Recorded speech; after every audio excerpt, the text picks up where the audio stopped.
The Jewish connection to Gaza. Has Gaza ever been a Jewish city? Many of us think that, well, Gaza itself, the Gaza Strip, is full of non-Jews. The Philistines were there, and I'd never heard of anybody actually coming from there. Was it ever Jewish? And the answer is yes. Gaza was a classically Israelite city for many major periods in history. If you look, let's say, don't look at Wikipedia, but if you look in those types of places, they'll say, yeah, there were Jews there in Hellenist times and various times in the medieval period. And Nathan of Gaza, who was involved in Sabbatianism. Remember, I think he was Nathan of Gaza was Shabtai Tzvi's prophet. But that's true. I'm talking about biblical times. It says at the beginning that Gaza was the southernmost on the west side extent of the Canaanite settlement. Why is that important? As Das Mikra points out, when you read that chapter in Parshas Noach about Noah's descendants, how they repopulated the world. So it tells you basically, Noah's children, grandchildren, who are the Semites, the families of Japheth. Much more detail is given to the Canaanite groups and where they lived. It says actually their gvul, says their borders. And that's we know Gaza was the southernmost on the west side extent of their settlement. And on the east side, on the south, it was Sodom and Gomorrah, the areas around the Dead Sea. In the north, it starts with Sidon, which is in current modern day Beirut, but it also includes the children of Heth, like we mentioned last week. Those are the ancient Hittites who had a major kingdom all the way up north as far as Turkey.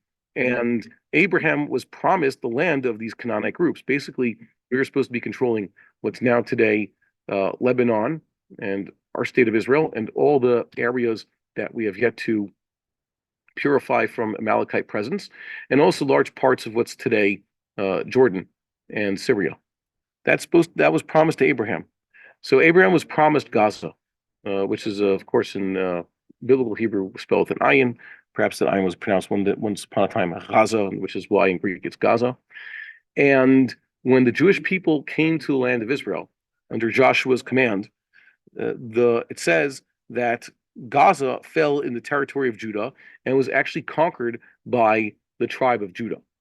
However, at the beginning of the book of Shoftim says, despite the fact that the Judeans conquered Gaza, they did not completely settle it.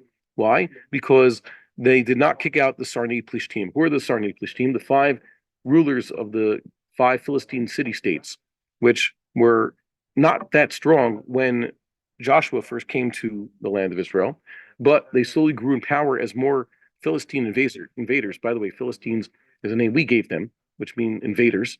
They came, and eventually, about 3 centuries after the Jewish people arrived in the land of Israel, more and more of these Philistine invaders took over the country and subjugated us. And that's why the Philistine subjugation, unlike all the other subjugations mentioned in the book of Judges, lasted much longer. Usually, it was a number of years that God let, let's say, the Ammonites or the Moabites or the Arameans dominate us, oppress us, and then a judge arose and threw off their yoke, and everything was good after that.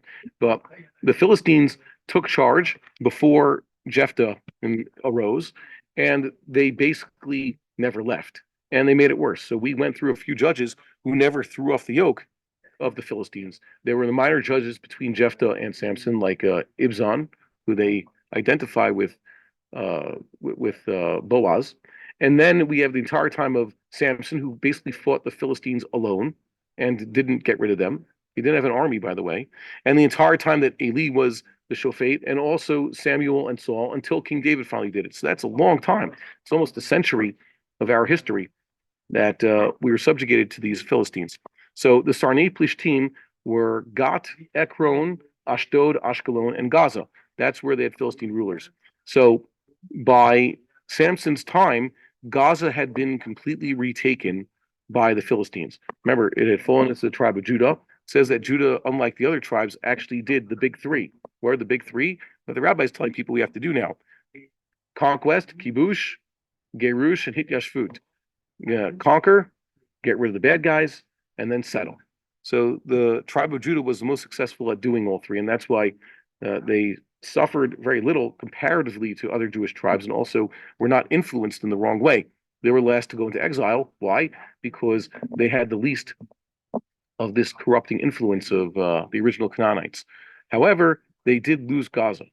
Gaza was eventually a major Philistine area. That's where they imprisoned Samson. Apparently, they had a temple of Dagon in Gaza, and also in the first book of Samuel, it mentions that there was another house of Dagon in Samuel's time. After the death of Eli, that's where the Ark of the Covenant was taken. So it seems that this is a different one. I forget if it was in Gat, Ekron, Ashkelon, or Ashdod. Maybe someone could open up the Tanakh and see. But it wasn't in Gaza, where the Beit Dagon, which their statue of Dagon, whatever it looked like, some people say it was a fish god, but others miraculously say no, there's no Chazal that say such a thing. It might have been a fertility god or the god of grain, whatever it is they're worshiping. Their statue was found prostrated in front of the Ark of the Covenant. So that was not in Gaza. Eventually, King David did conquer the place, and in the Book of Kings, once again, Gaza is considered the extent of Solomon's kingdom. In Solomon's time at the beginning, before the building of the Beis Hamikdash, the pasuk says that the entire reign of King Solomon, Judah and Israel dwelled peacefully, each man under his vine and under his fig tree, and they were prosperous. And that's, this says, the longest extent, farthest extent of his kingdom was to Gaza. So the Jewish people were there again. And once again, they lost it, such that, let's say, by 2 centuries later, there was not necessarily a Philistine resurgence, but a Gentile resurgence there. The Philistines didn't really become a major threat, although there's still a few wars mentioned between them and the 10 tribes in the time of King Omri when he took the throne, and also shortly after Yerovam ben Nevat's death. So it was going back and forth, and it was, most interestingly, this is something that is relevant to us that we should look at. We've said a lot about here how Hezekiah, the messianic model king, who took the throne after his wicked father Ahaz, who was entirely dependent on Assyria. So it's we've said this a few times, that the relationship between Israel and Assyria back then was similar to Israel and America today, and that was what Hezekiah repudiated. He took the throne, and aside from bringing about a religious revolution, setting everything straight in the worship of God in its proper place, he also threw off the yoke of the Philistines, stuck to God. The Assyrians. He didn't want to have any more of that. So it says in the verse, he stuck to the God. This is second book of Kings, the 18th chapter, 6th verse, and he did not stray from after that. It means he stuck to the path. He kept his commandments, just as God had commanded Moses. And God was with him. Whatever he did, he succeeded. And so he rebelled against king of Assyria, and he did not serve him. That was good. What was the next stage? And they just throw in, you think, so this king, perhaps he had a few military campaigns. We don't hear about many of them. The one that the author of Kings throws in is Hui kath plishtim adazah we'eth givuleha. He smote the Philistines until Gaza, and it's givuleha. In this case, it means its borders. It means the towns surrounding Gaza. Migdal nosrim ad mivtzar, meaning from the lookout tower until the fortified city, which means he had a complete victory over the Philistines there in Gaza and surrounding it. So too, if the proper Jewish king, similar to Hezekiah, look, it would be great if a Messiah showed up, but I would settle for Hezekiah also. It was Chazal's example of what a Messiah should look like. And so it wasn't. That's not so bad, like Rambam says. No one would complain if we could have things almost perfectly. 99% of the Messianic prophecies wouldn't be so bad. And what did he do? He smote the Philistines, or those whose names sound like Philistines, is very similar, in Gaza and all around. And that was because he had confidence, because he was so firm in his belief and trust in God. And even Yavin.